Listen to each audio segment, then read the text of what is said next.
வணக்கம்.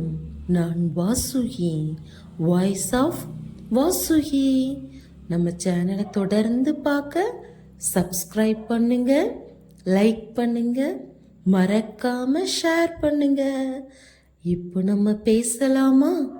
கண்ணீரின் போராட்டம் எது தெரியுமா என் உடன்பிறப்பு சகோதரிகளே? ஒரு பெண் திருமணமாகும்போது அவள் வீட்டை மட்டும் விட்டு போகவில்லை. அவள் குழந்தை வயசையும், அவள் சிரிப்பையும், அவள் கனவுகளையும், சுற்றி நின்று தாங்கும் உறவுகளையும் கூட அங்கேயே விட்டு போகிறாள். நீங்க உங்க பிறந்த வீட்டில் எதையெல்லாம் விட்டு வந்தீர்கள் சொல்லுங்கள். அவள் நினைப்பது ஒன்றுதான், இனி என் வாழ்க்கை முழுக்க என்னை புரிந்து கொள்ளும் ஒரு மனிதன் இருக்கிறான். ஆனால் சில பெண்களின் வாழ்க்கையில் அந்த புரிதல் ஒருபோதும் வருவதில்லை. புகுந்த வீட்டில் உங்களை புரிந்து கொள்கிறார்களா? யோசித்து பாருங்கள்.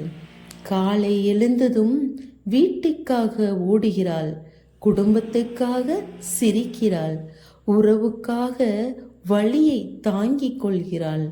ஆனால் அவள் சந்தோஷமாக இருக்கிறாளா என்று ஒருவரும் கேட்க மாட்டார்கள். யாராவது உங்களை சந்தோஷமாக இருக்கியா என்று கேட்டதுண்டா? ஒரு பெண் உலகம் முழுக்க வலிமையானவள் போல் நடந்து கொள்வாள். ஆனால் இரவில் தனியாக இருந்தால் அவள் அமைதியாக அழுவாள். அந்த கண்ணீரை யாரும் பார்க்க மாட்டார்கள். ஏனெனில் அவள் அழுவது கூட அமைதியாக. நீங்கள் எத்தனை முறை யாருக்கும் தெரியாமல் அழுதிருக்கிறீர்கள்? ஒரு பெண்ணுக்கு பணம், பெரிய வீடு, ஆடம்பரம் இதெல்லாம் முக்கியமில்லை.